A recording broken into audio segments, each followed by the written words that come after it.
라디오 책다방. 책 속에 사람이 있다, 길이 있다.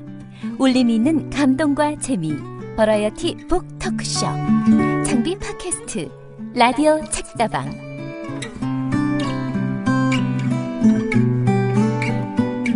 황금시대 시간이 돌아왔습니다.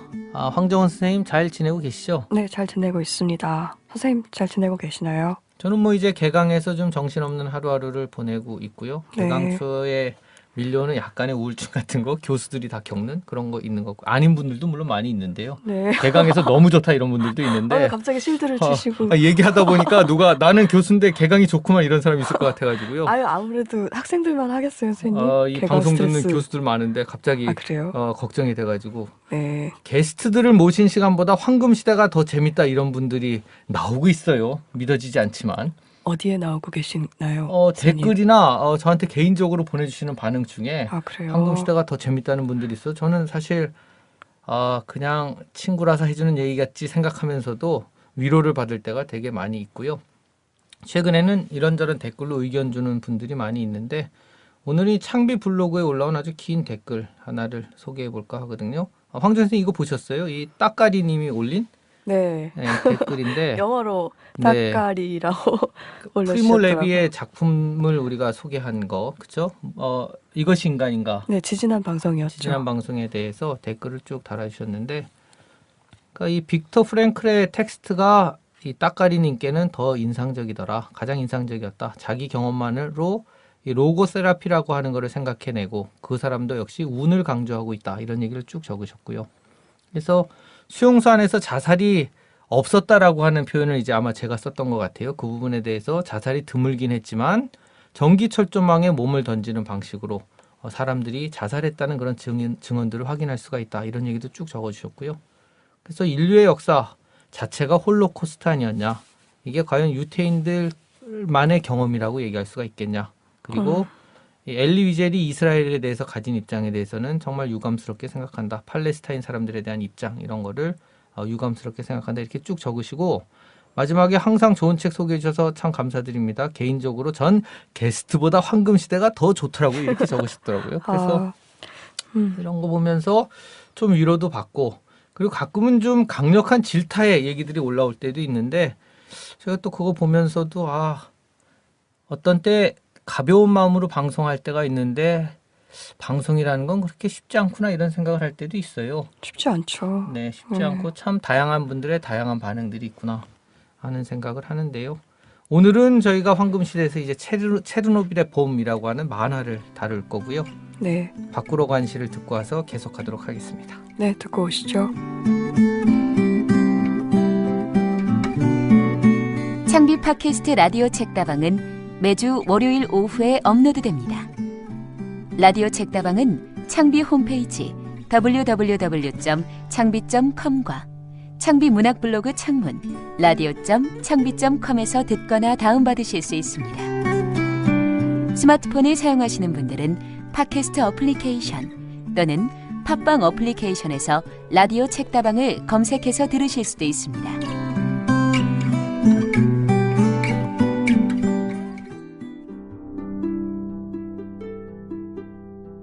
밖으로 간 시. 오늘 밖으로 간 시에서는요, 특별한 분과 시를 소개해 드리겠습니다.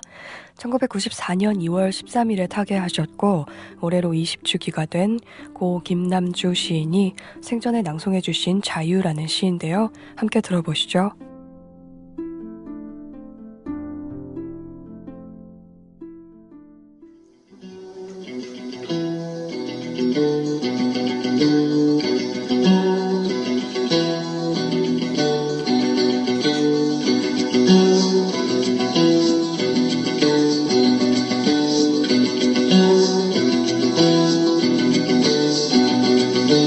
자유. 만일을 해 내가 일할 때 나는 자유. 땀 흘려 함께 일하지 않고서야 어찌 나는 자유다라고 노래할 수 있으랴. 만일을 해 내가 싸울 때 나는 자유. 피 흘려 함께 싸우지 않고서야 어찌 나는 자유다라고 노래할 수 있으랴.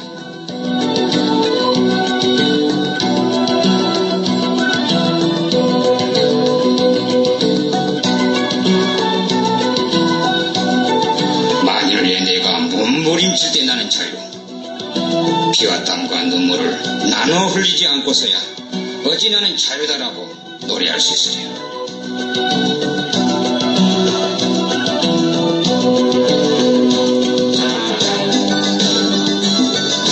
사람들은 맨날 겉으로는 자유여 민주주의여 동포여 외쳐대면서 속으로는 제 이성만 차리고들 있으니 도대체 무엇을 할 수 있단 말인가?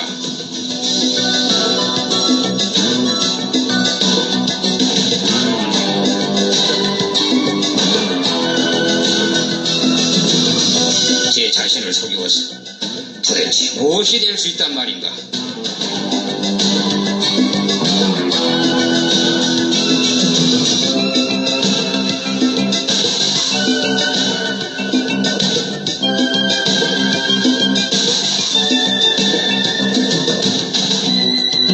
제 자신을 속이고서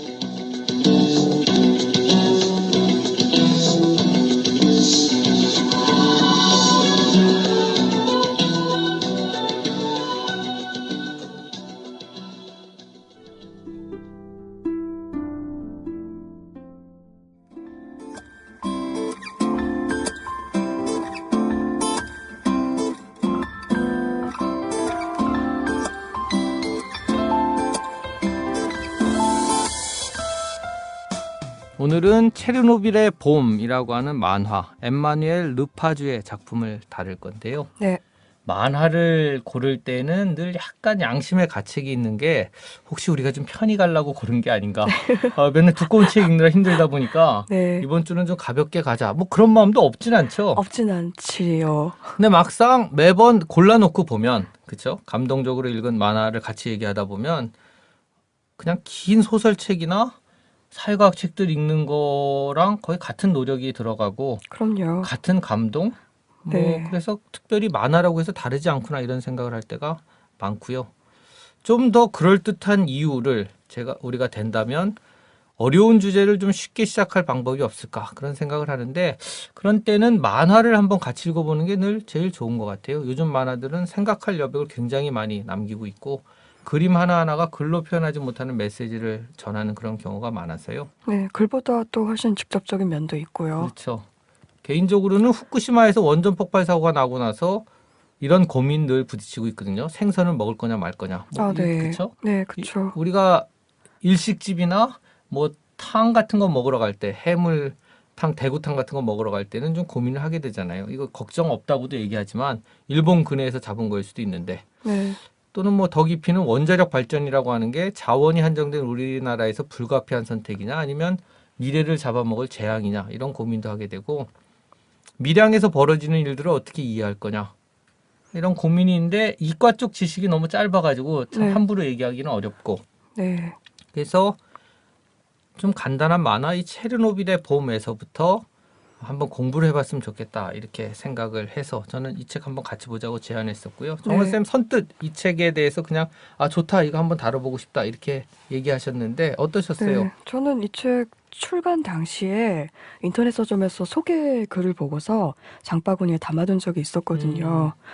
사전은 못하고 죽음의 땅을 예상했으나 뜻밖의 아름다움을 만나게 된다. 뭐 이런 소개글이었는데 그 소개글 자체가 무척 궁금했고 또 그림이 무척 아름답다는 소개도 있었고요. 원자력에도 관심이 있고 체르노빌에도 관심이 있고 아름다운 그림에도 물론 관심이 있고 비극을 다루고 있는데도 네. 그림이 정말 아름답긴 아름답죠. 네, 아름답죠. 뭐 이 책 읽자는데 반대할 이유가 없지 않겠습니까? 어떤 유명한 화가의 그림을 모아놓은 작품집 같다는 네. 생각도 들고요. 저는 이 책 처음에는 그 홍대 앞에 그 땡스북스 가가지고 네. 그냥 이것저것 보다가 이런 책이 있네 해서 골랐던 건데 되게 좋은 작품 보게 됐다고 생각하고요. 이 책은 도입부에서 2008년 4월 28일에 얼마 전인 거죠. 이 시간은 2008년 4월 28일에 이 체르노빌을 향해서 가는 프랑스 예술가들의 얘기로 시작이 되죠. 폴란드와 우크라이나 국경을 넘는. 네. 그러니까 이 체르노빌이 구소련 영토였지만 지금 이제 우크라이나의 일부가 돼 있는 거죠. 그렇죠. 그래서 이 경계를 넘는 프랑스 예술가들의 이야기로 시작이 되고 국경을 넘는 주인공이자 화자는 이 체르노빌의 목소리라고 하는 책을 읽고 있죠. 그래서 네. 체르노빌의 끔찍한 경험이 실린 그 책을 읽으면서 현장으로 가고 있는 만화가들의 이야기로 시작이 되고 1986년 4월 26일에 원전 사고가 났을 때 작가 엠마뉴엘 르파주는 19살 나이였던 거죠. 저보다 한 살이 많더라고요. 66년생으로. 네. 저는 책을 딱 펼치자마자 앞부분 얘기를 보면서 제일 먼저 그날 1986년 4월 26일에 나는 어디서 뭘 하고 있었는가 뭐 이런 생각을 하게 됐고요. 저는 86년에 대학 1학년생이었는데 뭐 시위도 많고 그랬던 시절이었던 거죠. 그렇죠. 그래서 거리에서 사람들이 많은 시간을 보냈던 그 시절. 그래서 체르노빌에서 엄청난 원전 폭발 사고가 났었다는 얘기를 들으면서도 네. 뭐 그게 우리하고 무슨 상관이 있나? 하루하루 우리가 부딪히는 문제들이 너무 컸었기 때문에 그렇죠. 깊이 관심을 갖지 못했던 네. 대학 1학년 시절이 생각이 났고요. 정원쌤은 그때 어디서 뭐 하고 있었죠? 체르노빌 저는- 사고가 났을 때? 저는 86년이면 제가 11살 네. 때이므로 태어나자마자 한 살로 셌을 때 당시에 초등학생이었죠. 아, 우리가 나이 차가 좀 나는군요. 이렇게 예. 따지니까 되게 네. 나는 거예요, 선생님. 아, 그렇구나. 선생님은 대학생이었는데 난 초등학생이었고 알겠어요. 예. 4학년이었나? 아마 4학년이었을 텐데 정말 이거랑 상관없었을 수도 있겠어요. 이 사건과. 상관없다기보다는 제가 들은 정보가 너무 없었던 거죠. 그때 음. 근데 비를 맞으면 안 된다는 이야기는 그때 들은 기억이 있어요. 네. 괴담 같은 이야기도 돌았고요. 비 맞으면 못생겨진다 뭐 그런 이야기. 그런 얘기가 네, 있었군요. 있었어요. 근데 음. 저는 그냥 맞고 다녀가지고 제가 조금 더 예쁠 수 있었는데 그때 뭐, 아니, 비를 맞아서 아니 내가 어떻게 반응해야 돼? 이게 무슨 얘기예요 지금? 더 예쁠 수 네, 있었어. 지금도 어쨌든- 이쁜데 더 이쁠 수 아, 왜 있었다는 그러세요, 얘기죠. 선생님? 알겠어요. 이거 이렇게 받으시면 어떡해. 네, 잘못 받은 것 같아요. 아직까지 그랬는데 어, 아이라서 제가 그때는 잘 몰랐는데 사실은 그때 어른들도 잘 몰랐던 것 같은 그런 인상이 있어요. 근데 경고가 거의 없었던 것으로 기억이 나거든요. 특별하게 기억에 남는 게 없고 그냥 애들 틈에서 돌던 그런 소문들. 그리고 저는 처음에 체르노빌이라는 말을 제가 딱 인상적으로 기억하게 된 게 그로부터 약 10년 뒤 고등학생 때 그때 저희 반에서 종말론이 크게 유행을 했거든요. 고등학생 때. 네, 저 고등학생 때 몇 학년이었는지 잘 라일리안, 뭐 노스트라다무스, 뭐 휴거 이런 얘기도 있었고 몇 년 후로 닥친 뭐 밀레니엄 쇼크 이런 소란들이 있었는데 그때 요한계시록에 등장하는 쑥에 관한 구절로 이 체르노빌이라는 여러 지역을- 재앙 중에 하나인 거죠, 그게. 그쵸? 네, 그때 요한계시록의 내용이 잘은 기억은 안 나지만 큰 별이 물에 떨어짐에 그 물이 쓴 쑥이 되더라 뭐 이런 음흠. 내용이었는데 그 쑥이 러시아어로 체르노빌이더라 뭐 이런 내용이었거든요. 그런 그래서- 얘기들을 이제 그 고등학교 때 다시 네. 들으면서 이 체르노빌이라고 하는 단어가 황정은에게 좀 각인이 됐군요. 네, 아주 황폐하고 그 죽음의 언어로 기억이 된 거죠. 르파주가 그 체르노빌로 이동을 하면서 출발을 하면서 상상하는 장소도 그런 이미지잖아요. 죽음의 공간. 그런 공간으로 저는 체르노빌이라는 언어를 접한 거죠. 저는 최근 들어서 이 체르노빌에 대해서 좀 다시 생각을 하게 된 게 네.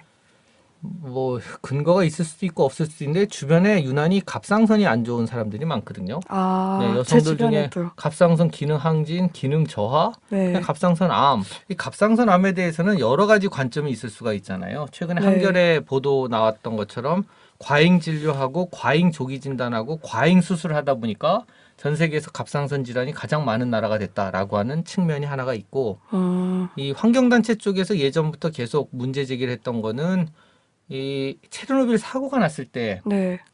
대한민국 같이 아무 상관없이 네. 야외 활동을 그 다음에 얼마 안 돼서 바로 시작하고 그렇죠. 애들이 초등학교, 중학교, 고등학교 운동장에서 뛰어놀고 이런 나라가 잘 없대는 거예요. 86년에 또 아시안 게임 있었잖아요, 맞아요, 선생님. 맞아요. 그때 애들 네. 동원해서 깃발은 들고 막 이런 것도 그래서 있었고. 그 영향이 지금 이렇게 까지 계속 미치고 있는 게 아닌가 뭐 이런 생각을 좀 하게 된 이건 뭐 과학적 근거에 대해서 이제 나중에 좀 들어봐야 되겠죠 전문가한테. 네. 86년 5월 1일자 동아일보 기사를 보면 봄빛 속 낙진 과민 이런 기사가 나와요. 이건 뭐냐면 사람들이 걱정 안 해도 되는데 네. 낙진에 대해서 너무 걱정하고 있어서 별 피해도 없고 걱정 안 해도 되는데 소풍을 취소하는 등 여러 가지 이상한 일들이 일어나고 있다는 식의 기사가 실렸더라고요. 네. 근데 지금 돌이켜보면 당연히 소풍 안 가야 되는 거고 당연히 우산 써야 되는 거고 손 자주 씻어야 되고 하는 건데 네.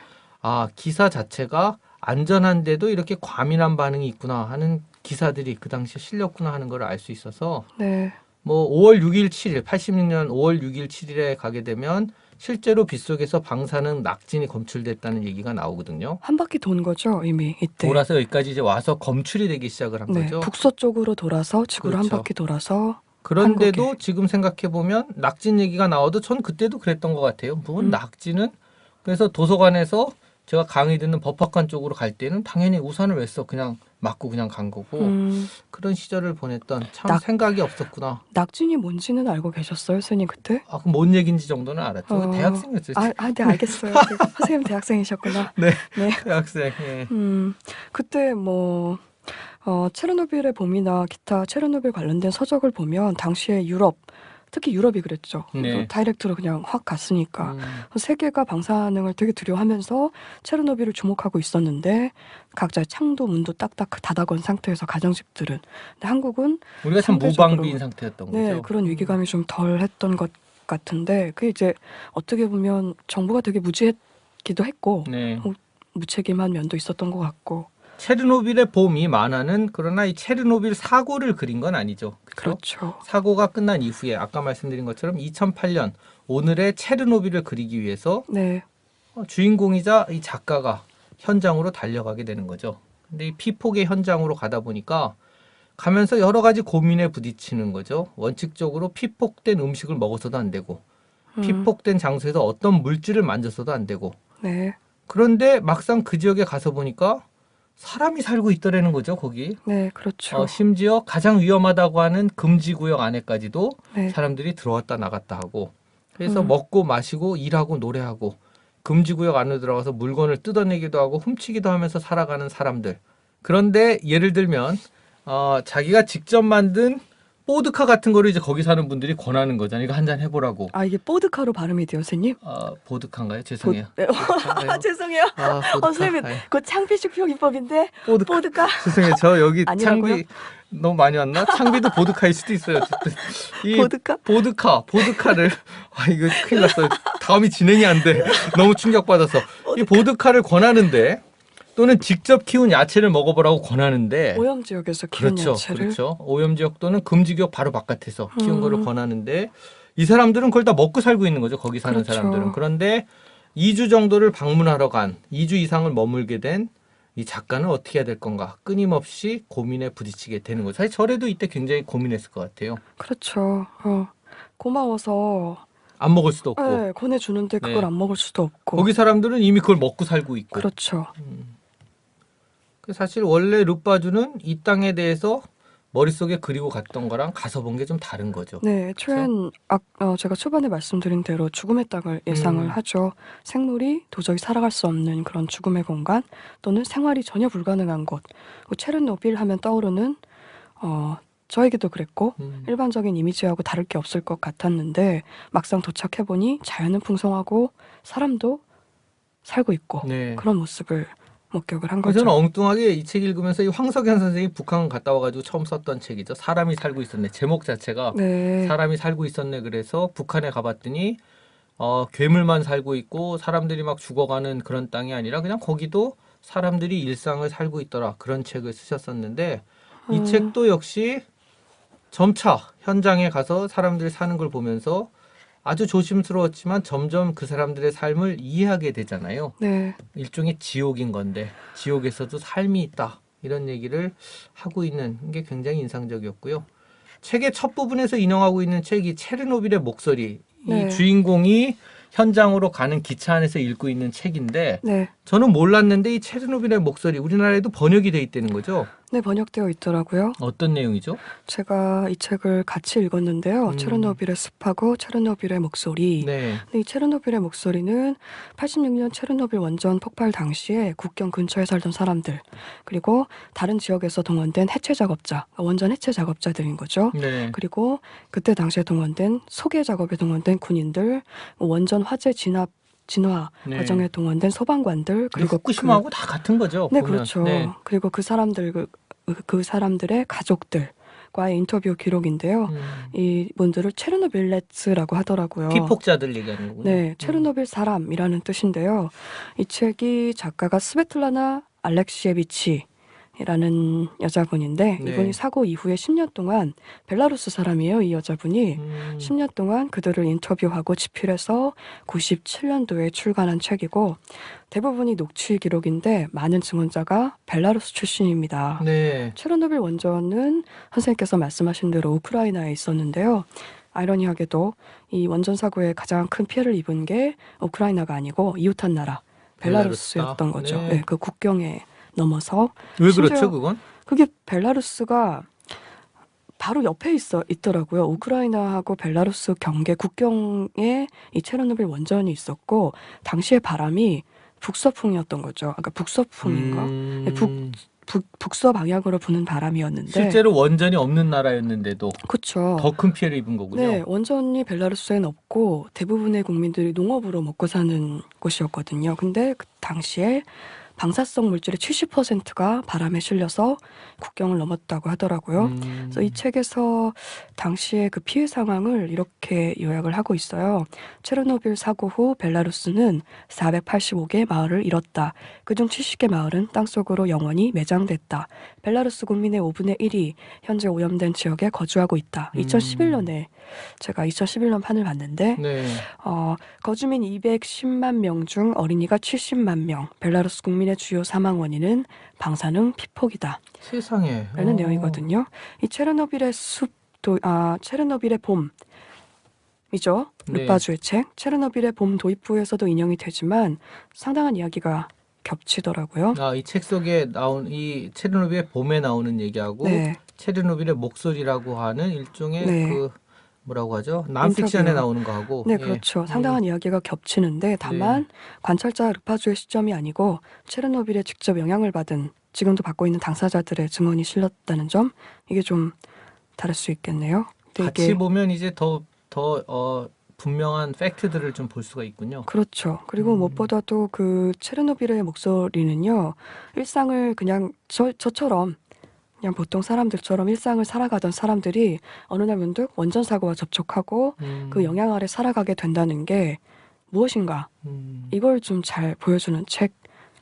삶이 완전히 입니다. 바뀌게 된 사람들의 이야기를 담고 있는 거군요. 네, 그렇죠. 이 체르노빌의 봄 만화책이 인상적인 건 그림이죠. 처음에도 말씀드렸지만 네. 만화였기 때문에 그냥 책하고 좀 다른 점이 있죠. 만화가 가진 힘 이런 걸 좀 느낄 수가 있는데 네, 저는 선생님 느낌 어떠셨어요? 이 책의 느낌. 저는 이 책이 현장에 가서 심지어 그 체르노빌 원전 안에 들어가잖아요. 네, 그렇죠. 들어가서 그 원전의 모습을 손으로 그리다가 네, 그 피폭량이 늘어나면 안 되기 때문에 다 그리지 못한 상태에서 나와서 네, 자기가 계속 그리게 된 얘기를 하고 네, 그리고 실제로 그때 그린 그 그림이 실려 있는 거잖아요. 여기에. 그렇죠. 그러다 보니까 그냥 되게 실제 그 상황이 마치 내가 현장에 있는 것처럼 느껴질 뿐만 아니라 네, 다른 하나는 이 색감의 변화라고 해야 되나요? 네. 이 색감을 통해서 굉장히 많은 걸 얘기하잖아요. 체르노빌의 분위기를 그렇죠. 어두운 색깔과 그러나 그 안에서도 살아가는 사람들의 밝은 모습 같은 거를 이 색채 대비를 통해서 되게 잘 보여주고 있어서 이거는 일반적인 텍스트만 보여주는 책이 표현하지 못하는 분야를 만화이기 때문에 표현할 수 있구나 이런 생각을 좀 했어요. 네, 저는 이 선생님의 감상과 상당 부분 겹치는데요. 제가 이 책을 읽은 느낌이 저는 이 책에서 색이 뒤집히는 순간이 인상적이었거든요. 선생님 말씀하신 그 자연과 그 인간의 그 색감 변화도 그렇지만 어느 순간에 색이 딱 뒤집히는 순간이 있어요. 네. 이 르파주가 체르노빌로 출발하기 전에 죽음의 공간을 상상하잖아요. 실제로 이 사람이 체르노빌 원전 현장을 보고 묘사하는 그림. 선생님 방금 말씀하신 거의 그 그림. 흑백에 가깝죠, 계속. 네, 거의 네. 먹으로 그린 것 같은 15분, 20분 동안만 머물 수 있는 상태에서 네. 스케치하듯이 그린 그림. 이런 그림들이 아주 어둡고 칙칙한 색을 주로 사용을 합니다. 그런데 이 사람이 죽음이라고 생각했던 장소에서 자연의 색채, 아주 환하고 그렇죠. 다채로운 색을 깨닫게 되는 장면이 나와요.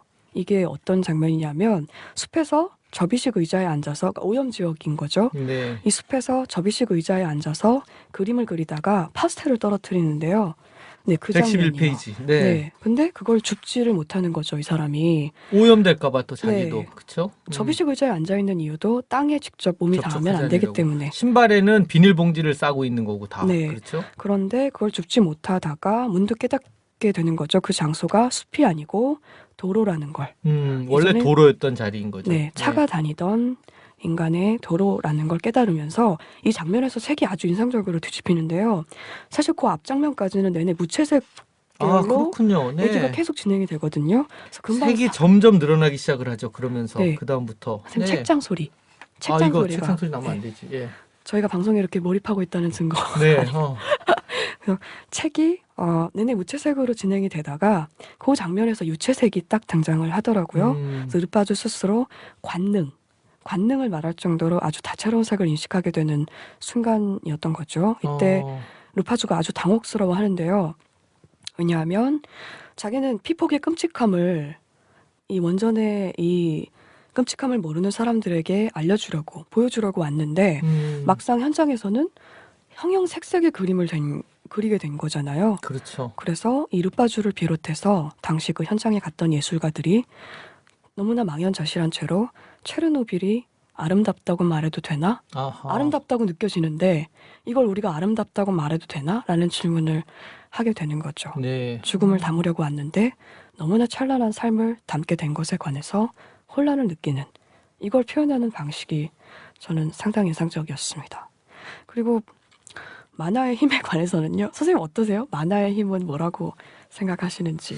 만화의 힘은 깊이 생각은 안 해봤고요. 요새 저 네. 심심할 때 가끔 그림 일기를 그리는데요. 네, 요즘 그림 그리시죠. 네, 그림 일기를 그리다 보면은 내가 좀 싫어하는 사람들은 자동적으로 밉게 그릴 수가 있고요. 좋아하는 사람들은 예쁘게 그리는데 네, 예전에 일기를 쓸 때 제가 네. 일기를 이제 타이핑하면서 일기를 쓸 때에는 늘 이렇게 설명이 많았어요. 구구절절하게 얘는 이렇고 얘는 이런 일이 있었고 저런 일이 있었고 네. 서사를 좋아하는 사람이라 네. 압축하지 못하는. 음, 근데 그림 일기를 그리기 시작하면서는 한 페이지에 어떤 한 사건을 한마디 말로 요약을 하는 훈련 같은 것도 하게 되고요. 압축적이라고 해야 되나? 그거 좋네요. 네, 생각보다 그림을 그려보는 거 재밌구나. 초등학교 때 저도 한 그림 그렸다는 얘기를 들어서 한때 만화가를 해볼까 하는 생각도 잠깐 한 적이 있는데요. 그거 저도 한 적이 있는 네, 얘기인데 이게 모두의 꿈이 다들 만화가였던 건 다들 아니에요? 자기가 누군지 모르는 거예요. 자기가 모르고 아무 꿈이나 꾸는 거예요. 저 그런데 그림 잘 그렸다고요. 그런데 뒤늦게 다시 그림을 그리기 시작을 하니까 네. 친구들 중에 그런 친구가 있고요. 또 어떤? 그림 배우러 다니는 네. 그러니까 다른 일 선생님 같은 거 한참 선생연대? 하다가 지금서 제가 생각해도 그 친구 옛날에 참 글씨도 잘 쓰고 그림도 잘 그렸다 싶었던 친구인데 네. 나이 들어서 다시 그림을 시작한 친구가 있어요. 그런 거 되게 아름답더라고요. 새로운 세계가 시작된다. 텍스트로 먹고 살던 사람이 그림을 그리거나 그림을 보기 시작하면서 네. 좀 새로운 인생이 시작되는 그런 거 그렇죠. 보거든요. 만화 읽는 것부터 시작이 되는 거죠. 원래 만화도 그렇죠. 돈 주고 사보지 않았어요. 만화는 만화방에 가서 빌려보는 거지. 왜 이 세상에 이 그림만 있는 책을 갖다가 이거 정가 2만 원을 주고 사는 게 말이 되나 이랬다가 이게 그런 게 아니구나 하는 걸 좀 그런 게 깨닫게 아닌. 되는. 네. 엉뚱한 데로 갔어요. 얘기가 또. 예. 저는 그 만화의 힘에 관해서는요. 사실은 제가 본래 글로 말할 때보다 훨씬 직접적으로 이미지를 보여준다. 예를 들어 화면이 검다를 말하고 싶은 경우에 글로 말하려면 화면이 검다라고 써야 되는데 네. 이 화면이 검다라는 문장은 화면도 아니고 검지도 않으니까 사람들이 상상을 해야 되고 어쩌고 근데 만화에서는 그냥 검게 칠해버리니까 한마디로 이미지가 딱 그러니 끌려들지 않을 수 있나 이런 얘기를 할 생각이었는데 네. 제가 이걸 만화의 힘이 뭔가를 계속 생각을 하다 보니까 사실은 제가 이거 잘 모르겠더라고요. 그래서 저는 소설의 목적이 소설 자체일 수 있는 것처럼 만화의 목적도 만화 자체였으면 좋겠다는 생각을 하는 편이거든요. 아하.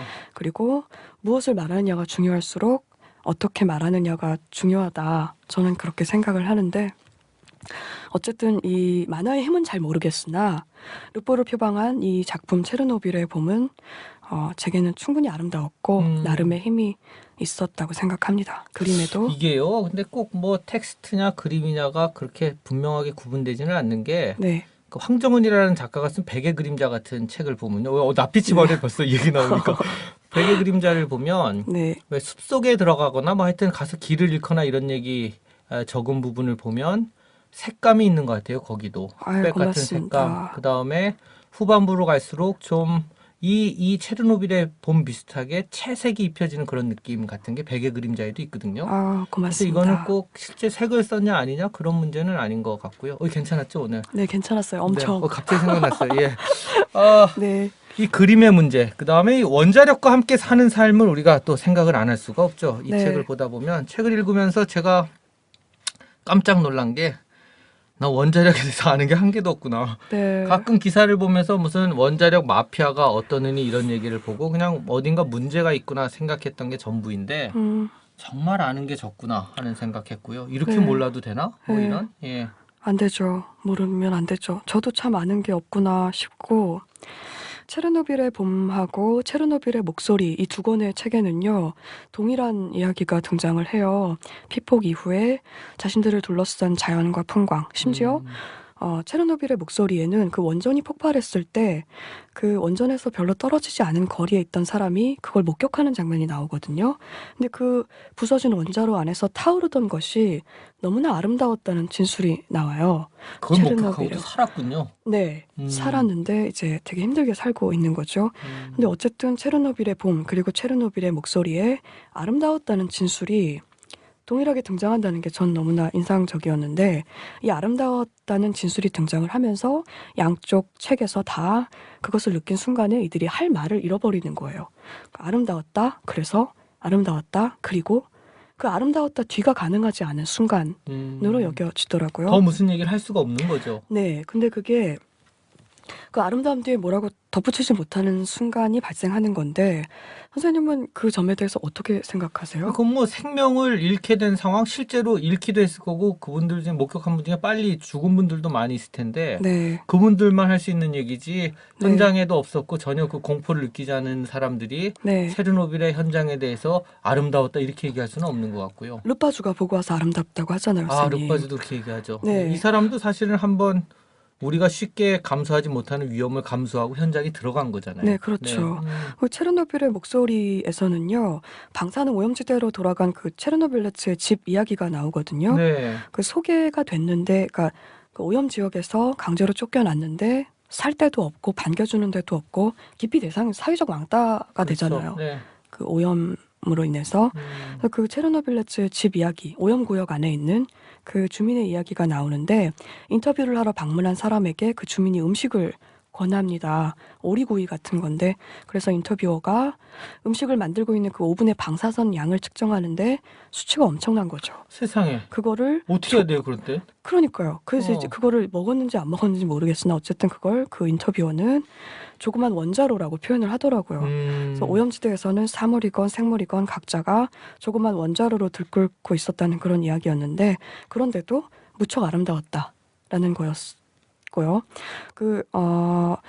좀 전에 말씀드린 대로 그 체르노빌 원전 폭발이 됐을 때도 그 안에서 불타오르는 것이 너무나 아름다웠다라고 말하는 인터뷰 내용도 있었고 그래서 제가 이 체르노빌의 봄과 체르노빌의 목소리 이 두 권을 함께 읽다 보니까 체르노빌레츠는 그 아름다움에서 여태까지와는 전혀 다른 형태의 어떤 아주 맹렬한 죽음 그것을 보고 르빠주는 그 아름다움에서 여전히 계속되는 삶을 보았더라고요. 근데 이게 어느 쪽이든 원자력을 끌어안고 살아가는 이상 이미 지구에서 살아가는 인간에게 이미 닥친 인간의 조건이 아닌가. 아주 맹렬한 죽음을 곁에 둔 삶이라는 거.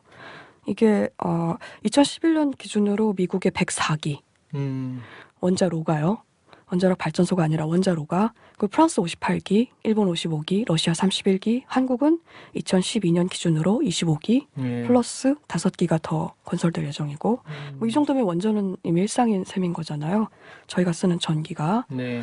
그래서 뭐 우리가 볼 수 있건 없건 간에 그래서 저는 초반에 관찰자 르빠주 시점이라고 말씀을 드렸는데 체르노빌이나 후쿠시마나 방사능의 경우에는 모두가 다 당사자 아닌가 국경이고 뭐고 없이 이런 생각을 좀 이 해봤어요. 책이 숲 그림을 하도 아름답게 계속 그리고 있다 보니까 네, 황정원 선생님 계속 체르노빌의 봄을 체르노빌의 숲이라고 몇 번 맞아. 말씀하신 것 같아요. 이유가 좀 이해가 되는. 네, 죄송해요. 예. 체르노빌에 아니, 예. 전혀 죄송할 거 없고 좀 이해도 되고 네.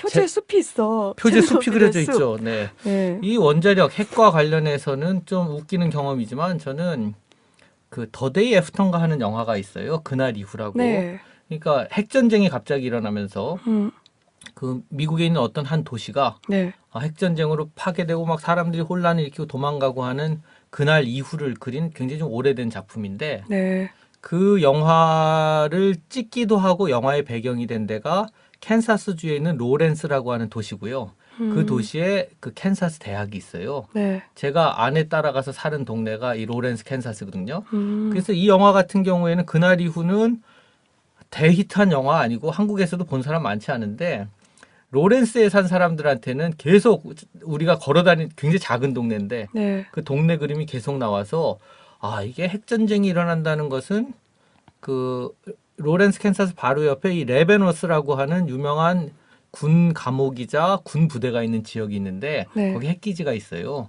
그래서 핵전쟁이 나면 여기는 너무나 평화로운 오즈의 마법사의 캔사스 동네이지만 네. 다 죽게 돼 있는 동네. 그래서 우리가 이런 동네에 사는구나 하는 걸 되게 절감한 적이 있는데 사실은 우리도 지금 뭐 핵 원자력이라고 하는 게 북한의 핵 위협부터 시작을 해서 네. 또는 사실 미군 핵이 우리나라에 오랫동안 세계에서 거의 제일 많이 들어와 있었던 지역이기도 하고요. 네. 그래서 핵 원자력 굉장히 중요한 문제인데 잘 모르는구나. 이 책 네. 읽고 좀 공부 좀 해봐야 되겠다 하는 생각을 했고요. 저도요. 우리 조금 기회가 더- 되면 뭐 다음 시간에 이런 전문가를 좀 모시고 네. 핵 원자력에 대해서 좀 얘기를 들어봐도 좋겠다 이런 생각이 드네요. 네. 근데 저는요, 선생님 자꾸 캔자스라고 하시니까 네. 지금 얼핏 헷갈리는 게 오즈의 마법사의 그 장소가 캔자스인가요? 캔사스입니다. 미국 딱 텍사스 중부에 아니고? 텍사스가 아니고 미국 중부에 아무것도 없는 벌판에 그래서 캔사스 주에서는 캔사스 주에 대해서 미국 사람들이 기억하는 건 딱 한 개의 오즈의 마법사. 그러니까요. 그래서 근데- 계속 캔사스 얘기를 하는. 그럼 캔자스인 네, 거예요? 네, 캔자스. 그게 예전에 애니메이션으로도 있었잖아요. 캔자스 외딴 시골집에서. 그래서 캔자스로 다들 알고 있는데 사실은 그게 텍사스였다는 이야기를 제가 아니에요. 캔자스기 어디에선가- 때문에 캔자스 오클라호마 지역이 토네이도가 불고요. 맞다. 네, 그 옥수수밭 거기서- 많고. 네, 그 날아가는 그 다음에 해바라기가 있고 이런 게 다. 네. 네, 그래서 이거 약간 기승전 텍사스. 기승전 캔사스 캔자스로 네 끝나는 것 같은. 끝나는 좀 이상한 우리 어쨌든, 황금 시대였지만 네. 다음 기회에 우리가 좀 더 공부하기로 하고 네. 오늘 방송을 마치면 좋을 것 같습니다. 네.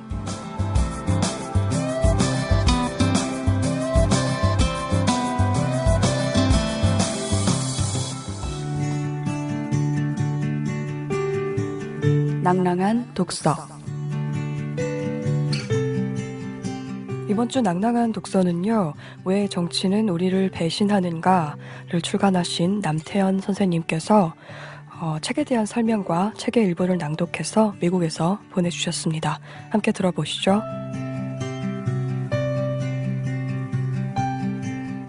안녕하세요. 이번에 왜 정치는 우리를 배신하는가라는 책으로 인사를 드리게 된 남태현입니다. 저는 현재 미국 워싱턴 DC 근교에 있는 솔즈버리 대학에서 정치학 교수로 재직하고 있습니다. 이곳은 조용한 시골이고 대서양과도 아주 가깝습니다. 기러기들이 지나다니는 길목이어서 철마다 남으로 북으로 날아가는 모습을 흔히 볼 수 있는 곳이죠. 제가 연구하고 가르치는 과목이 정치학이어서 평소 정치에 관해 늘 생각을 많이 하는데요. 미국이나 한국이든 정치에 관한 논의를 보면 감정적으로 흐르거나 가치 판단을 쉽게 한다는 느낌을 아주 자주 받았습니다. 정치인들은 다 쓰레기야. 빨갱이들은 다 북한으로 보내야 돼. 보수는 꼴통이야. 뭐 이런 식의 반응은 아주 흔한 예죠. 하지만 이런 감정적인 반응은 정작 우리가 필요한 정치적 사고를 방해하거나 심지어 마비시키는 듯합니다. 정치가 어떤 것인지, 어떤 식으로 돌아가는 것인지, 민주체제의 작동 원리가 무엇이고 우리의 삶에 어떤 영향을 미치는가 하는 기본적인 그리고 아주 사실적인 이해가 있고서야 비판과 토론이 더 생산적이 되지 않을까 하는 생각을 늘 해왔고요. 이 책을 쓰는 하나의 동기가 되었습니다. 이 책을 통해 우리가 막연히 받아들이고 있는 민주체제의 가치와 문제점을 돌이켜보고 우리가 할 수 있는 것이 무엇인가 한번 돌이켜보는 기회가 되기를 소망합니다.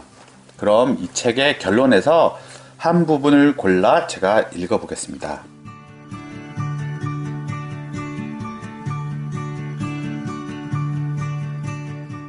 현대의 민주체제는 대표를 통하여 이루어집니다. 선거로 대표를 뽑으면 그들이 민의 뜻을 파악하여 민을 대신해서 정치를 하는 것입니다. 바로 대의 정치 또는 간접 민주주의로 불리는 것입니다. 이 논리를 따라 내 뜻을 대표하는 지도자가 나 대신 정치 투쟁을 하고 있다고 믿습니다. 하지만 곰곰이 생각해 보세요. 누가 그 지도자입니까? 누가 내 싸움을 대신하고 있습니까? 내 뜻을 온전히 대표해서 나를 위해서 내 정적을 몰아치며 투쟁하고 있는 그 사람은 누구입니까? 박근혜 대통령인가요? 지역구의 의원입니까? 이들이 내 싸움의 아주 일부를 아주 잠시 해줄 수는 있습니다. 하지만 결국 이들은 자신의 이익을 위해 자신의 투쟁을 하고 있죠. 어쩌다 내 이익에 맞는 찰나의 순간이 있다 해도 내 싸움을 해주고 있는 것은 아닙니다. 이렇듯 민주체제는 많은 허점을 갖고 있습니다. 민의 뜻을 통한 정치라는 민주의 통치 원리가 선거라는 것만으로는 성취하기가 어려운 셈입니다. 다시 말하면 민주체제에서 민주의 정치를 구현하고자 한다면 선거만으로는 안 된다는 결론에 도달할 수밖에 없습니다. 다행히 민주체제의 발전은 민의 정치 참여 통로를 어느 정도 확보해 놓았습니다. 발달된 언론과 헌법이 보장하는 양심의 자유, 집회와 결사의 자유가 그것입니다. 그 헌법은 이미 선거가 민주체제 유지의 부족함을 인정한 셈입니다. 더 나아가 헌법이 이들을 논의한 순서를 보면 선거보다 민의 직접 참여가 더 앞선다는 뜻인지도 모릅니다. 그리고 이것은 역사를 보면 너무나 자명한 사실입니다. 민주체제의 발전을 살펴보면 다수의 약자들이 소수의 강자들과 투쟁하면서 발전한 체제이기 때문입니다. 유럽의 왕조가 혁명으로 무너지면서 민주체제가 성장했고 남미나 아시아에서는 독재를 무너뜨리며 민주체제가 커나갔습니다. 민주체제 그 자체가 절대 가치는 아닙니다.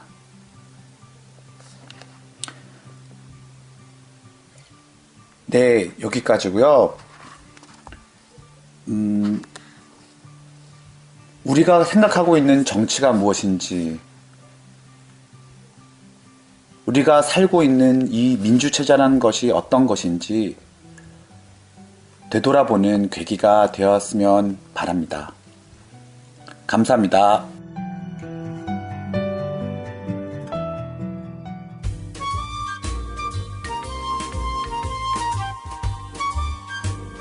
결정적 순간. 오늘 결정적 순간의 주인공은 김조광수 감독님입니다. 감독님의 대학 신입생 시절 한 선배 X와의 만남, 그리고 그 만남을 통해 어떻게 자신이 변화를 겪었는지 들려주십니다. 함께 들어보시죠.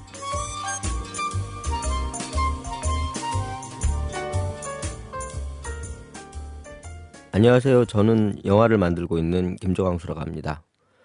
저의 결정적인 순간은 1983년, 그러니까 지금으로부터 11년 전의 이야기입니다. 그때 저는 하고 싶은 일이 정말 많은 대학 신입생이었는데요. 대학 가면 술도 마시고 싶었고 담배도 피우고 싶었고 또 무대에 올라서 연기도 하고 싶었고 MT도 가고 싶었고 또 무엇보다 하고 싶었던 것이 캠퍼스 잔디 위에서 도란도란 이야기 꽃도 피우고 싶었어요.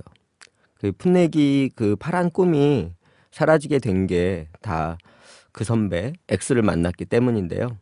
그 선배 X에 대한 이야기입니다.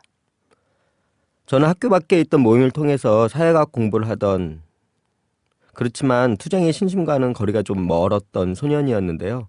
그런 나를 포기해서 그랬는지 나를 담당했던 다른 학교 선배가 우리 학교 선배인 X에게 나를 인계를 해주었어요. X는 저보다 한 학번이 위였는데요. 적당히 큰 키에 창백한 얼굴, 뿔테 안경까지 모범생과의 전형이랄 수 있는 그에게 내가 반한 건 촌스러운 안경 너머에 숨겨져 있던 예쁜 눈을 본 뒤였습니다. 그는 늘 안경으로 예쁜 눈을 가리고 다녔는데요. 패션 감각이라고는 전혀 없는 사람이었어요. 청바지에 야전 잠바 그런 따위의 차림새였는데 화려한 색깔의 셔츠나 때때로 쓰던 모자들 그리고 큰맘 먹고 지른 나이키 신발 때문에 도마 위에 오르는 일이 많았던 저하고는 아주 다른 사람이었죠. 게다가 그의 입에서 튀어나오는 단어들은 대부분 민중, 혁명, 해방 그런 섹시하지 않은 것들이었고요. 말은 또 어찌나 그렇게 어렵게 하는지 그의 말 중에서 절반은 못 알아듣기 일쑤였고 그래서 재차 물어보아야만 했습니다. 하지만 가끔씩 안경을 벗을 때 보이는 예쁜 눈과 안경을 잡고 있는 가늘고 긴 손가락이 자꾸만 제 마음을 흔들었죠. 그렇게 그에게 반하면서 열심히 공부했어요. 도통 알아들을 수 없는 말로 가득했던 책들을 읽고 또 읽었고요. 그에게 잘 보이기 위해서 정말 시위, 농성 이런 것도 그가 있는 곳이면 어디든 제가 있었습니다. 민중, 혁명, 해방마저도 섹시하게 느껴지던 어느 날이었는데요. 그가 저를 따로 불렀어요. 아무것도 묻지 말고 자기를 따라오라며 자기 집으로 저를 이끌었죠. 머릿속에서는 왜? 이런 물음표로 가득했고요. 가슴이 콩쾅콩쾅 터질 것만 같았습니다. 그래서 억지로 진정을 시키며 그를 따라갔는데 아무도 없는 집. 부모님도 여행 가셨다고 하면서 누나는 늦게 온다고 했다. 이러면서 아무도 없는 집에 저를 이렇게 데려가더라고요. 그래서 저한테 게다가 보여줄 게 있다고 하면서 은밀한 곳에 숨겨둔 비디오 테이프를 꺼내는 그를 보면서 물음표는 사라졌어요. 왜냐하면 그때 라벨이 없는 비디오 테이프는 대부분 포르노 테이프였거든요.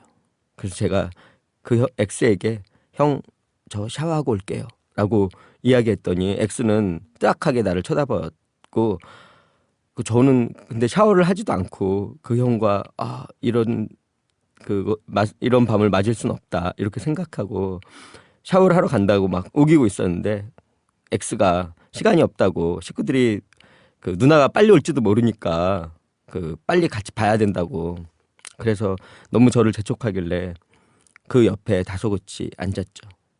몸을 돌리면 바로 키스를 할 수 있을 만큼 아주 가까운 자리에 앉아서 비디오 테이프가 틀어지기를 기다리고 있었습니다. 그렇게 가슴은 뛰고 시간이 째깍째깍 지나가고 있었는데요. 잔뜩 긴장하고 바라본 TV 모니터에서는 글쎄 포르노가 아니라 광주항쟁의 참상이 펼쳐지고 있었습니다. 얼마나 부끄러운지 몰라요. 대한민국의 한쪽에서 벌어진 끔찍한 일을 게다가 나라를 지키려고 있는 군대가 자국의 국민을 학살한 말도 안 되는 일을 몰랐다는 것이 너무 창피했어요. 또 그리고 그런 일이 벌어지고 있는 동안에 저는 저의 정체성에 대한 내 고민에만 빠져서 허우적대고 있었다는 것이 굉장히 부끄러웠습니다. 내 삶을 송두리째 바꿔버린 그날, 그 비디오 테이프. 그날 이후 저는 은밀한 모임에 배속되어서 심도 깊은 공부를 하게 되었고요. X에게 잘 보이기 위해서가 아니라 신념에 따라 행동하는 운동권 학생이 되어갔습니다. X를 향해 품었던 연정이 금방 사라지진 않았지만요. 낭만이 아니라 혁명을 꿈꾸는 저에게 더 이상 그는 예쁜 눈을 가진 남자가 아니라 적들에게 맞서서 함께 싸우는 그런 동지였습니다. 촛불이 광화문을 뒤덮던 몇 년 전에 아스팔트 위에서 우연히 X를 만났습니다. 날렵한 안경에 중년 남자의 멋이 있었는데요. 안경을 잠깐 벗어보라고 제가 꼬드겼지만 그는 끝내 들어주지 않았어요. 이번 주에 민주동문회 신년회가 있다는 메일을 받았어요. X도 나올까요? 나갈까 말까 망설이고 있습니다.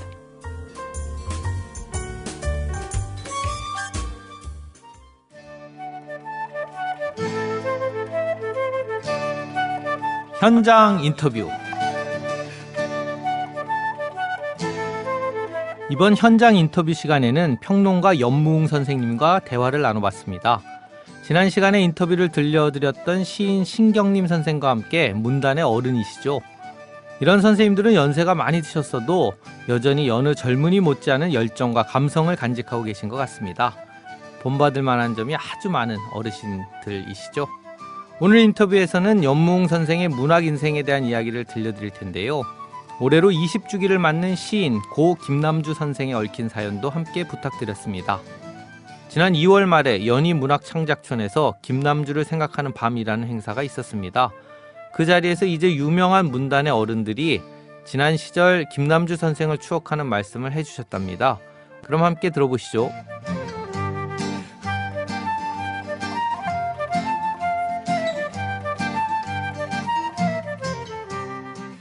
사실 70년대, 60년대부터지만은 백 선생님하고 같이 창비를 편집하면서 김남주나 몇몇 시인들, 소설가들을 발견할 수 있었던 것은 참 개인적으로도 행운이기도 하고 행복이기도 하고 자랑이기도 합니다.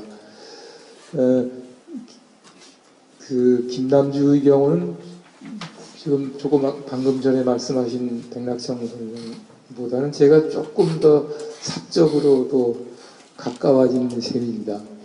그래서 편지를 주고받기도 하고 또 만나서 막걸리도 마시고 또 그 무렵에 창비 사무실이 독립된 그 사무실이 있었던 것이 아니고 지금의 종로구청 당시에는 수성국민학교인데요.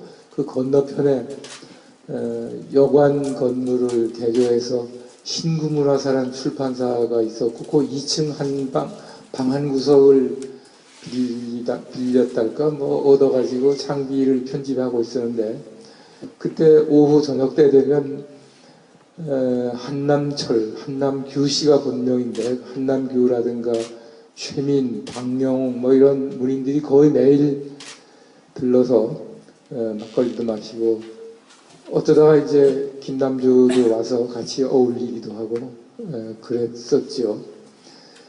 창비를 통해서 김남주가 데뷔를 했지만 창비는 사실 알다시피 지금까지 개간지고 또 그때는 페이지 수도 지금보다 훨씬 적었고 그래서 한 시인이나 작가가 아무리 잘 써도 발표할 수 있는 분량이 제한되어 있습니다. 그래서 제가 한남규 씨는 그때 월간 중앙의 편집을 맡고 있었고 또 그 창비 그 근처 멀지 않은 곳에 세대라는 잡지가 있었어요. 문화예술위원회 위원장인 권영빈 씨가 그때 거기 편집장 같은 역할을 했는데 역할이 편집장이었죠. 그분들한테 얘기하고 그래서 창비에 소화하지 못하는 시들을 월간 중앙이나 세대 같은 데도 발표할 수 있게 이렇게 좀 거간 노릇을 하기도 하고 그랬습니다.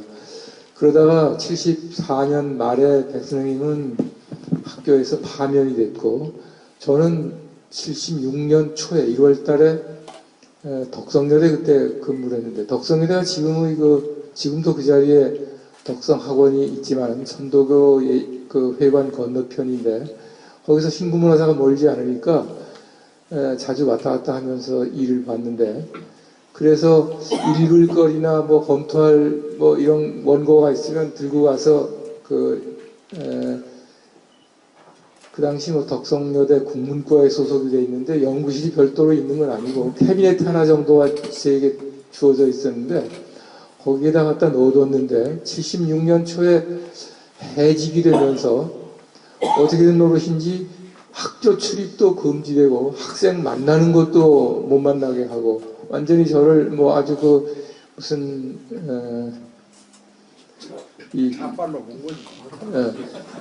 전염병 콜레라 호열자 환자처럼 학교 근처에 못 오게 해요. 그래서 캐비넷에 들어있던 물건들 그대로 놔둔 채 접근을 못했는데 상당히 오랜 세월이 지나서 1994년에 그러니까 김남주 1994년, 95년이면 상당히 오랜 세월이 지났는데 95년쯤인데요. 그때 어떤 분이 여의도 고등학교 교사라고 하는 분이 편지와 원고로 뭉치를 보내면서 이것이 자기가 얼마 전에 그 덕성여대 캐비넷을 정리해서 버릴 거 버리고 추릴 거 추릴 기회가 있었는데 이게 선생 소지품이 아닌가 해서 보낸다고 보니까 글씨가 있고 시를 봐도 익은 것이 이어요. 그게 바로 김남주가 여러 편, 한 15편, 20편 이렇게 보낸 시 중에 창비에 주로 발표하고 또 몇 개는 드문드문 다른 잡지에 건네주고 남은 걸 그냥 캐비넷에 보관한 것이 남아있더라고요. 그래서 그 무렵 제가 민예총, 민족예술인 총연합의 이사장인데 그때 민족예술지에 그런 경위와 더불어 발표를 했고 그러고 나서 박광숙 그 사모님이신 박광숙 여사께서 그 유고 시집을 펴날 때 그게 거기에 제 수록이 됐습니다. 이게 어떤 경위로 이렇게 남아 있는지 모르지만은 75년경에 쓰여진 시가 나왔다 이런 얘기와 더불어 발표가 됐습니다. 물론 이번 전집에도 수록이 됐어요. 그런데 사실 뭐 이거는 박성무 선생의 회고담에 조금 이어지는 그 백 선생 이야기를 좀 보완하는 이야기고 거기서 조금 더 뒤로 가면 80년대로 가면은 80년대 알다시피 거의 전 기간을 김남주는 감옥에서 보내지 않았습니까?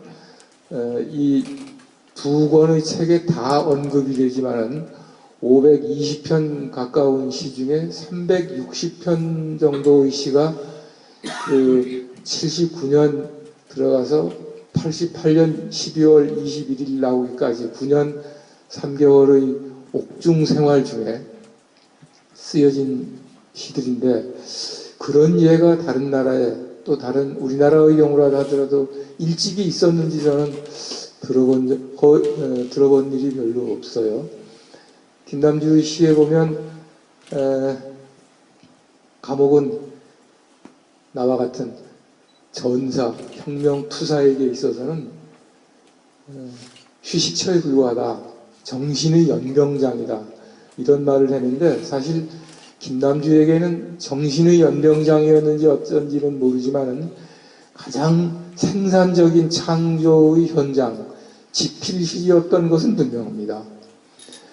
360여 편을 10년 가까운 기간에 썼으니까 1년에 36편, 거의 열흘에 한 편씩 쓴 셈이죠. 그것도 꽤 긴 시들을요.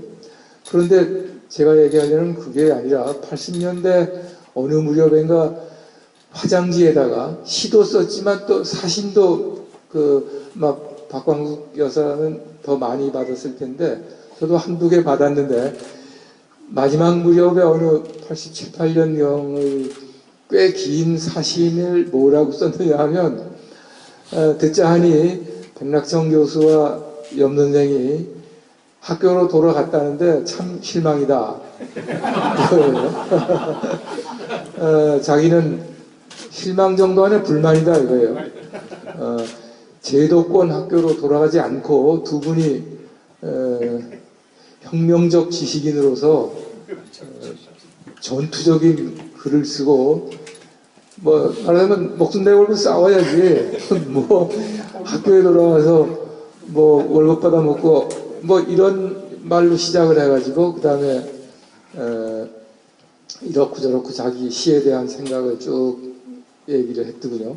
사실 백 선생님한테도 이 얘기를 한 적이 없었던 것 같고 저도 남한테 얘기한 적이 없어요. 뭐 자랑이라고 할 건 없지 않습니까? 그렇지만은 그래도 가끔 김남주 생각을 할 때마다 그 편지가 떠올라요. 아, 김남주는 감옥에서 내가 학교로 돌아가는 거, 학교에 가서 편히 지낸다고 감옥보다 훨씬 편하게 사는 건 틀림없는 사실이니까요. 편히 지내는 것만은 아니어야 될 텐데 그런 반성을 하지요. 그러면서 가끔 저 자신을 반성할 때마다 김남주를 떠올립니다. 어떤 사람은 감옥에도 가고 그러다가 얻은 병 때문에 일찍 세상을 떠나기도 했는데 이게 뭐 나는 어떻게 사는 건가 이런 걸 하면서 이 시집을 펴나고 또 김남주 문학의 세계라는 그 김남주론을 묶어서 책으로 내면서도 계속해서 머리를 떠나지 않고 맴돌았던 생각은 바로 제도권 학교로 돌아간 자의 어떤 그 약간의 부끄러움도 있고 또 부끄러움만 있는 것은 아닙니다.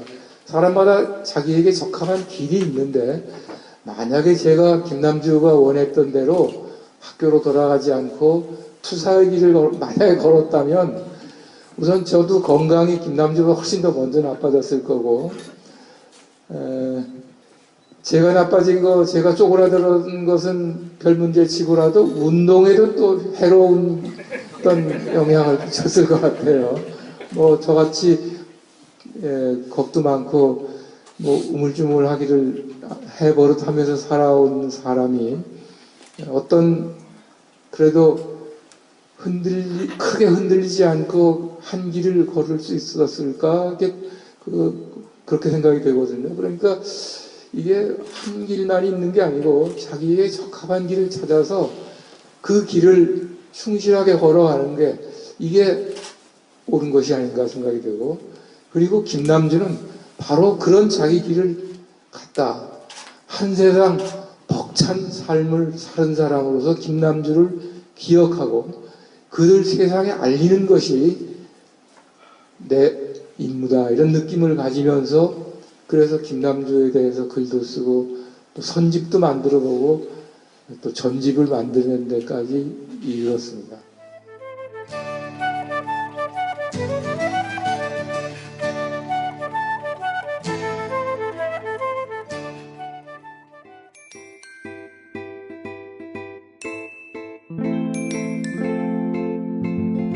책마을 소식. 네, 책마을 소식 오늘도 매일경제 김슬기 기자 함께 하셨습니다. 안녕하세요. 예, 안녕하세요. 오늘은 출판계 소식하고 새 책 소식을 모두 갖고 오셨는데요. 역시 부지런하고 성실하신 것 같아요. 최근에 출판계 뉴스 어떤 게 있을까요? 예, 영화의 원작을 말하는 스크린셀러가 다시 각광을 받고 있는데요. 두 가지 재미난 일이 최근에 있었습니다. 네. 예, 우선 디즈니 만화 영화 겨울왕국이 올겨울 1,000만 명 돌파를 앞두고 있는데요. 덕분에 출판계 베스트셀러 순위도 겨울왕국이 싹쓸이를 하고 있습니다. 그렇군요. 예. 그 영화 원작 소설이 가장 인기가 많고요. 이 밖에도 뭐 스티커북, 무비 스토리북 이런 관련된 책이 오늘 아침에 확인을 해봤던 20위권에 6권 정도가 올라와 있더라고요. 그래서 굉장히 이례적인 경우인데요. 영화가 신드롬을 일으킨 탓도 굉장히 크지만 일단은 영화 원서를 아이들에게 사주는 그런 부모님들의 교육적인 목적도 더해지면서 책이 훨씬 더 많이 팔리게 된 것 같습니다. 영화 원서는 좀 의외네요. 상당히 두꺼운 책 아닌가요? 그 영화 자체가 그렇게 길지는 않기 때문에 네. 그래도 원서를 애들한테 한번 그 읽히겠다는. 스크립트북이라고 할 수 있죠. 영화 재밌게 봤으니까 예. 영어를 이걸 보면서 영어 공부도 좀 해라 하는 엄마 아빠의 배려가 아마 예. 있을 수 있다 하는. 그렇죠. 네, 예. 재밌네요. 예. 그리고 또 최근에 굉장히 많이 출간된 해외 문학이 있는데요. 바로 노예 12년이라는 책입니다. 네, 영화가 나와 있는. 예. 네. 1853년에 12년간 납치돼서 노예로 살았던 자유인 솔로몬 노섭이 쓴 자서전인데요. 2월 한 달 동안 굉장히 큰 출판사들이 뛰어들어서 4종이 동시에 출간이 됐습니다. 이 책이 쏟아지는 이유가 2월 27일 국내 개봉을 하는 스티브 맥킨 감독의 영화 원작이기 때문인데요. 다음 달 초에 아카데미 시상식이 열리는데 9개 부분에 후보로 올라서 굉장히 만약에 영화가 성공을 한다면 다른 출판사들도 책을 낼 수도 있지 않을까 생각이 됩니다. 저는 이게 대탈주의 주인공으로 오토바이를 멋지게 타던 그 스티브 맥킨 감독인 줄 알았는데 그게 예. 아니고 이 쉐임을 만든 젊은 쉐임을 만든 감독이죠. 젊은 감독이죠. 네, 스티브 맥킨 감독의 영화 노예 12년인데 아마도 이게 저작권 만료 문제 때문에 책들이 여러 출판사에서 낼 수가 있는 거겠군요. 오래전 예. 책이니까 예. 저작권에 걸리지 않는. 그렇죠? 예, 일단 스크린셀러가 되는 책들은 대부분 고전이 많은데요. 저작권 보호 기간은 뭐 FTA 규정상 저자 사후 70년으로 지금 규정이 되어 있어요. 그래서 이런 책들은 어느 출판사든지 마음만 먹으면 낼 수가 있고요.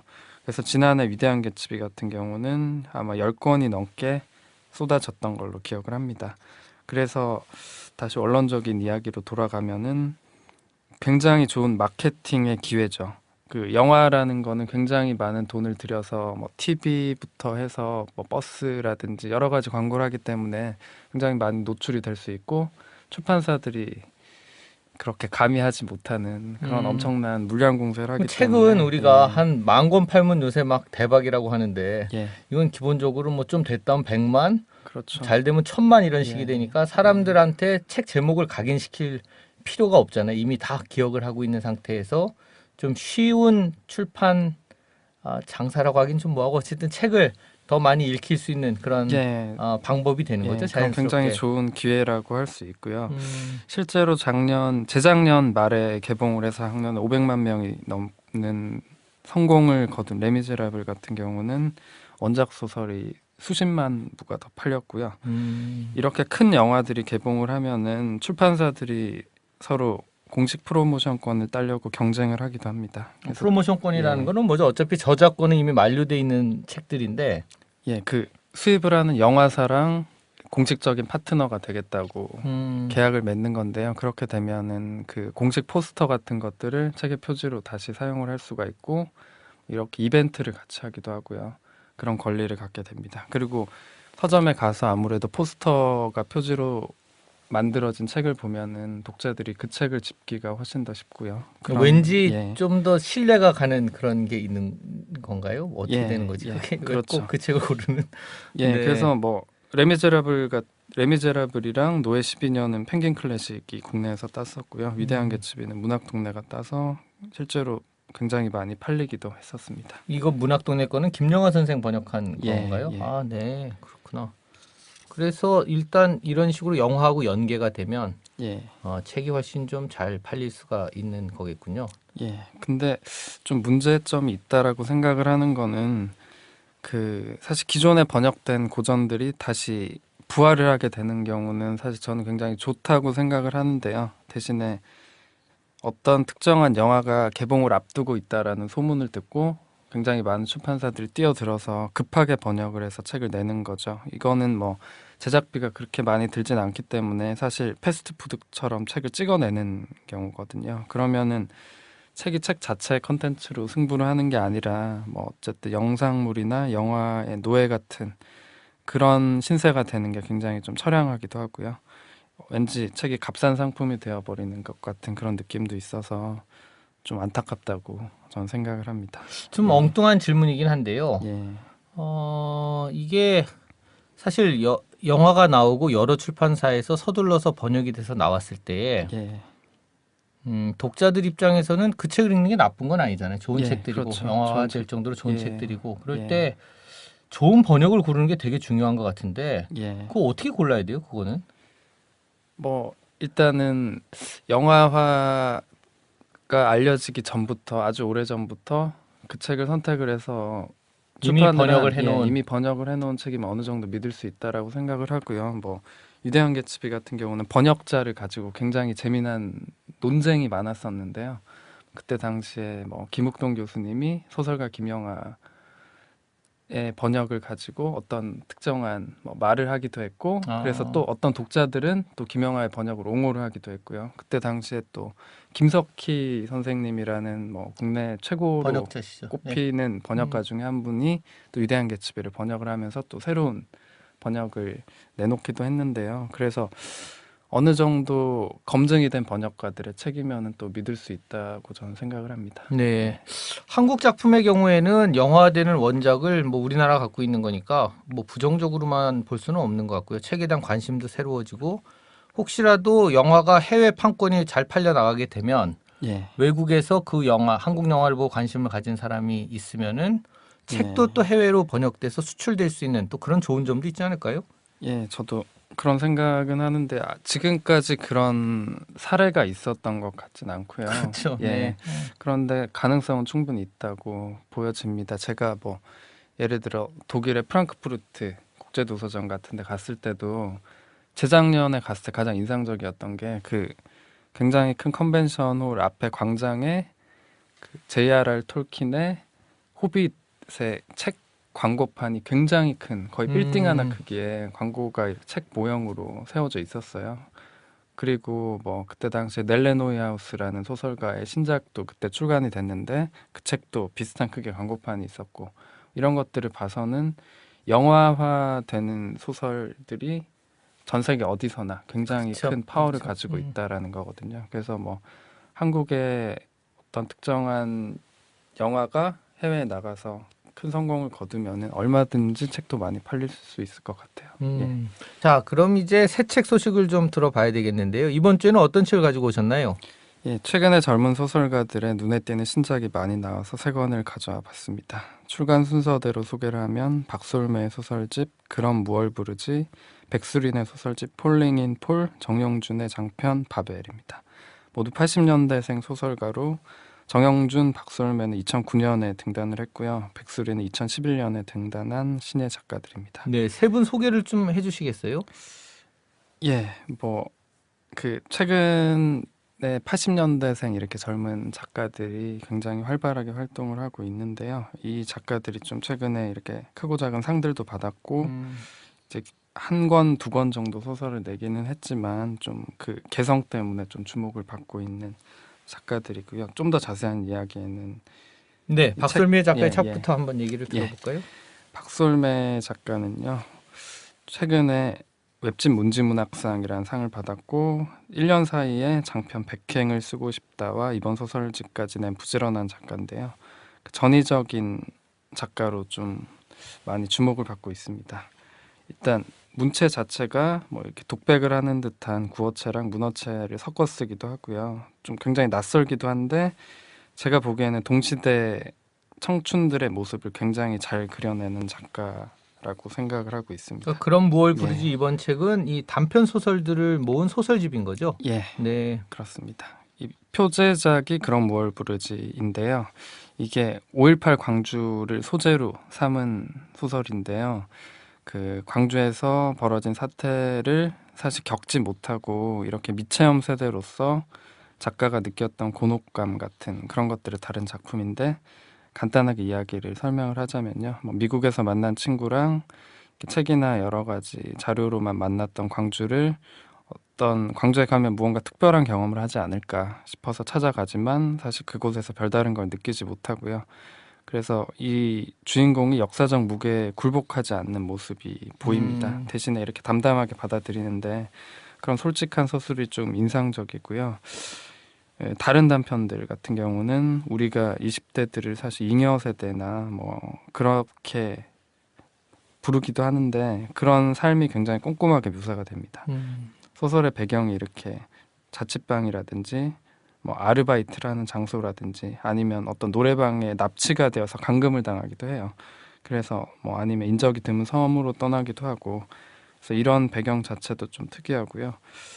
그리고 스스로를 뭐 루저나 잉여로 여기는 그런 세대들의 분노나 무력감이 굉장히 잘 드러납니다. 그리고 세상에 분노하기보다는 아무것도 하지 않겠다고 다짐을 하는 그런 대사들이 굉장히 많은데 아무것도 하지 않겠다고 해서 복수를 하는 듯한 그런 모습이거든요. 그래서 어쨌든 이 젊은 20대 작가가 동시대를 꼼꼼하게 기록하고 있어서 저는 어떻게 보면 고맙다는 생각도 드는 그런 작가입니다. 네, 백수린 예. 작가의 다음 책은 또 뭐가 있는 거죠? 예, 전 오랜만에 등장한 정통파 신인이라고 설명을 하고 싶은데요. 네, 왜 정통파인 거죠? 그 우리가 흔히 말하는 소설의 장점이라는 게 뭐 이렇게 꼼꼼한 취재를 하고 이렇게 굉장히 유려한 문체로 어떤 좀 소설 속의 어떤 고전이나 교양이나 어떤 특정한 지식 같은 걸 담는 약간 그런 전통적인 기법으로 소설을 쓰더라고요. 네. 그래서 이 책에는 9편의 소설이 담겨 있는데요. 대부분의 소설이 소통의 어려움에 관한 이야기를 많이 담았더라고요. 이 작가의 양력을 봤더니 사실 소설을 쓰고 싶었으나 자신이 없어서 불문과에 진학을 했고 나중에 이제 뒤늦게 대학원에 가서 그 최윤 선생 밑에서 배우면서 어느 정도 용기를 얻어서 다시 뒤늦게 소설을 도전을 한 그런 작가인데요. 원래 불문학 전공이고 아마 어린 시절을 파리에서 보내기도 했을 거고요. 예. 백수린 작가 같은 경우에 저는 그 경향신문 신춘문예 당선작인 이 거짓말 연습 이것도 뭐 어학 연수를 간 사람의 맞아요. 어떤 할머니하고의 소통 문제 이런 걸 그린 작품이었잖아요. 예. 그러니까 이번에 이 모은 단편들도 대부분 어쨌든 소통의 문제를 다루고 있는 거군요. 예, 지금 거짓말 연습 이야기를 해주셨는데 이 표제작 같은 경우는 그거랑 반대의 경우의 이야기거든요. 네. 그래서 주인공이 반대로 이 화자는 한국어 선생이고요. 대신에 이제 미국에서 교포 폴이라는 친구가 한국으로 와서 이 친구랑 같이 사랑에 빠지게 된 이야기인데요. 아, 거짓말 연습 때는 한국 사람이 예. 파리에 가서 어학 연수를 하면서 거기 할머니하고의 소통 뭐 이런 현지 그런 얘기였다면 이번엔 반대로 재미 교포가 한국으로 오고 한국인이 한국말을 가르치는 걸로 좀 바뀐 거군요, 상황이. 그렇죠. 굉장히 재밌는 구도인데요. 폴을 짝사랑하는 이 한국어 교사의 감성이 굉장히 애틋하게 그려집니다. 근데 사실 폴은 또 일본인 유리코라는 친구를 좋아하고 있어서요. 그래서 이렇게 사랑은 엇나가는데 그 한국어와 뭐 외국어 아니면 또 사투리 이런 것들의 억양에 대한 묘사를 굉장히 미묘하게 그려내면서 그런 것들을 통해서 사랑을 또 묘사를 하고 있어요. 그래서 한국어의 억양을 굉장히 힘들게 가르쳐 주는데 이 사랑에 빠졌던 남자를 떠나보내면서 그가 힘들게 익혔던 한국어 억양을 잃어버리진 않을까 그렇게 염려를 하기도 합니다. 그래서 어쨌든 굉장히 탄탄한 이야기라는 인상을 받았습니다. 네, 저도 읽어보고 싶은 작품이군요. 다음에 이제 정용준의 바벨은 이건 이제 장편 소설이죠? 네. 이것도 재미있는 게 백수린 작가와 비슷한 또 말에 관한 이야기를 하고 있는데요. 말이 사라진 세상에 관한 SF 소설입니다. 최근에 읽은 가장 재미있고 인상적인 장편이었는데요. 어떻게 보면 뭐 영화를 굉장히 닮기도 했고요. 그 세계관이나 묘사를 하는 방식이나 근데 또 영화의 어떤 한계를 또 넘어서려고 하는 그런 것도 보이는 그런 소설이고요.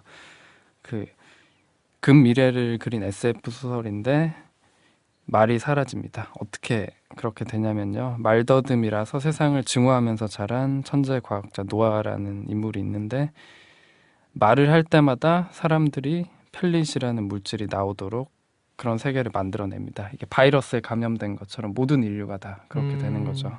그래서 말을 사실은 결정화를 하려는 실험을 하다가 실패하고 이런 일이 발생을 했는데요. 이 펠릿을 사람들이 태우려고 하는데 태울 때마다 그 시체 썩는 것 같은 그런 부패한 냄새가 나고 그 냄새를 맡으면 우울증에 걸려서 자살을 하기도 하고 굉장히 암울한 세계가 펼쳐집니다. 말을 할 수 없는 세상을 만들어낸 거군요. 한 명의 천재 과학자가. 그렇죠. 네.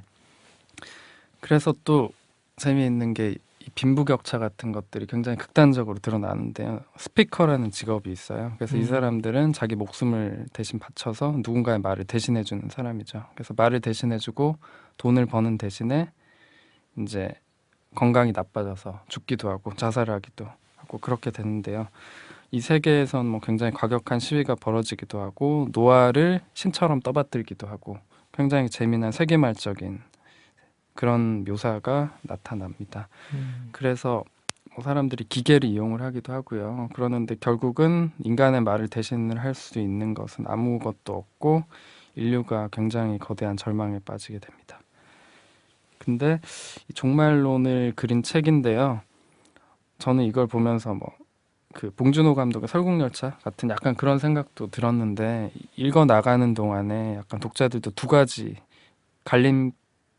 선택의 갈림길에 놓여가지고 이렇게 약간 판단을 하게 만들어요. 뭐 인간이 과연 이렇게 지구를 파괴시키는 그런 존재인데 말을 하면서 계속 살아야 되나? 아니면 인간이 정화가 된다면 좀 더 나은 세상이 열리지 않나? 인간이 사라지면서 그럴 수도 있지 않을까? 그렇죠. 그런 두 가지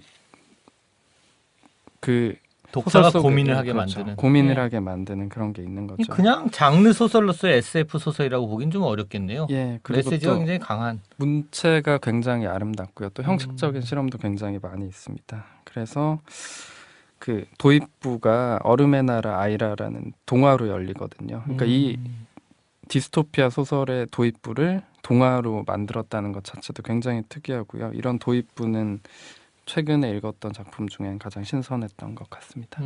예. 우리 책다방에 대한 요즘 나오는 항의 중에 하나가 예. 방송 듣고 나서 책을 자꾸 사게 돼가지고 예. 안 읽는 책이 쌓여간다 이런 얘기들이 있는데요. 예. 김슬기 기자 나오면서 이게 더 악화되고 있는 것 같아요, 상황이. 얘기 듣다 보면 저도 이거 3권 다 사야 되겠다는 생각이 드는데. 세 권 다 사셔도 될 것 같고요. 아, 뭐 저는 사도 되겠죠, 그건. 예. 네, 오늘도 즐거운 여러 소식들 또 책 얘기 전해주셔서 감사합니다. 또 다음에 뵙겠습니다. 예.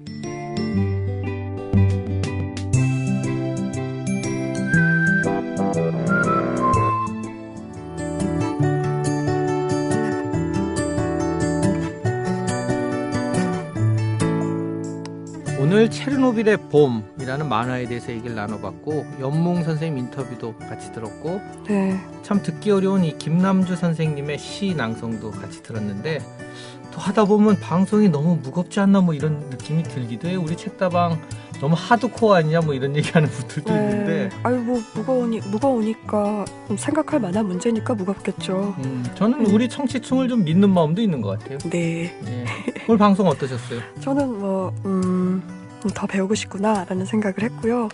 저는 이번에 체르노빌의 봄을 읽으면서 이번 방송 준비하면서 선생님한테 이거 한번 여쭙고 싶더라고요. 네. 만약에 방사능 재앙이 내가 살고 있는 이 장소에 닥쳤을 때, 일이 벌어졌을 때 선생님은 누구하고 같이 있고 싶은지 뭘 하고 싶은지 그걸 좀 여쭤보고 싶었어요. 그건 저에게 던지는 게 아니고 청취자 모두에게 던지는 정말 좋은 질문인 것 같아요. 다들 한번 오늘 이 방송을 듣고 그 생각을 피드백을? 해보시면 좋을.